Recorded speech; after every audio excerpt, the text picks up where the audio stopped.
I can barely see a thing in this storm. Take it slow, Em. We'll make it home safely. I can't shake this feeling that something's not right. It's just your imagination, Em. We've driven down this road 100 times before. What the hell? Who is that? Please, you have to help me. My car broke down, and I'm stranded out here. I don't know. Maybe we should help them, Em. It's not safe out here in this storm. Thank you. I don't know what I would have done if you hadn't stopped. It's no problem. We're headed in the same direction anyway. What's wrong? It's nothing, just a cramp. Are you sure you're okay? When Emily regained consciousness, she found herself lying on the cold ground outside the car. The storm had subsided, but a dense fog obscured her surroundings. Frantically, Jack! Jack, where are you? But there was no sign of her husband, only the eerie silence of the night. Panicked. We have to find him. He could be hurt. She stumbled through the fog, her heart pounding in her chest as she called out Jack's name. Voice trembling. Jack, please, if you can hear me, answer. Suddenly she heard a faint whisper in the distance, a chilling voice that sent shivers down her spine. Echoing Emily. Emily froze, her blood running cold as she recognized the voice. Trembling. Who's there? She followed the sound of the voice through the fog, her heart pounding in her chest. Eventually, Emily stumbled upon a clearing in the woods, where she found Jack standing alone, his face pale and ghostly in the moonlight. Rushing towards him. Jack, oh my God, you're alive. His voice hollow. Emily, you shouldn't have come. Confused. What do you mean? Suddenly, Emily noticed something strange about Jack's appearance. His eyes were empty, devoid of the warmth and love she had always known. Hesitantly. Jack, what's happening to you? Sinisterly, it's too late for me, Emily. You should have left me behind. Suddenly, Emily realized that the figure before her wasn't her husband at all, but something else entirely. Backing away. You're not Jack. The figure laughed, a chilling sound that echoed through the darkness. Mockingly. No, my dear.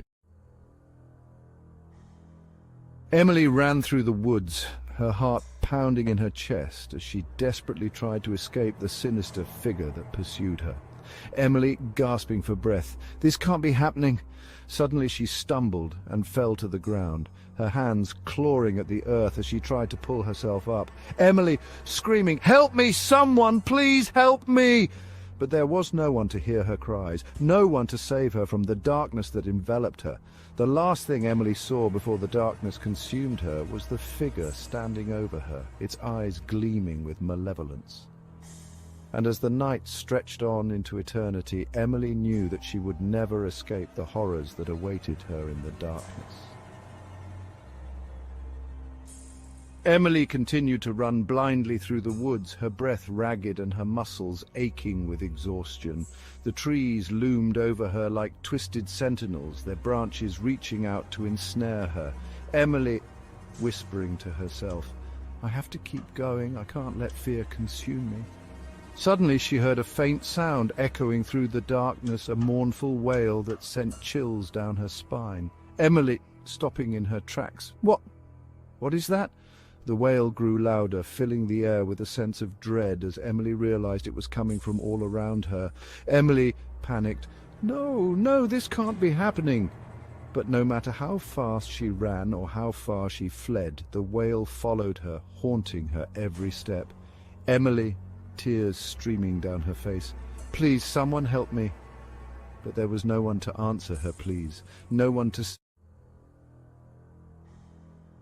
In the depths of the woods, Emily came face to face with the sinister figure that had been pursuing her. Its eyes gleamed with malevolence as it advanced towards her, its form shifting and twisting in the darkness. What are you? The figure laughed, a chilling sound that echoed through the night. I am the darkness that dwells within us all. I am the fear that lurks in the shadows. Stay away from me! But the figure continued to advance, its presence overwhelming her with terror. You cannot escape me, Emily. You belong to me now. With a surge of courage, Emily stood her ground, facing the figure with defiance. No, I will not let you control me. I will fight until my last breath. The figure snarled, its form contorting with rage as it lunged towards Emily, and in that moment Emily knew that she had to make a choice: succumb to the darkness or embrace the light within her. With a cry of defiance, Emily summoned every ounce of strength within her, channeling it into a blinding burst of light that engulfed the darkness. I'm stronger than you. I will not be consumed by fear. The light pierced through the darkness, banishing it from the woods and sending the sinister figure recoiling in agony. No, this is not possible. As the light intensified, the figure began to fade away, its dark form dissipating into nothingness. It's over. I have defeated you. With a final scream of rage, the figure vanished completely, leaving Emily alone in the clearing. As the first light of dawn broke through the trees, Emily emerged from the darkness, her spirit unbroken and her resolve unwavering. The night may be long and full of terrors, but as long as there is light within us, we will never be truly lost. She turned and began to make her way out of the woods, her heart filled with hope for the future. And wherever there is darkness, there will always be someone to stand against it. And with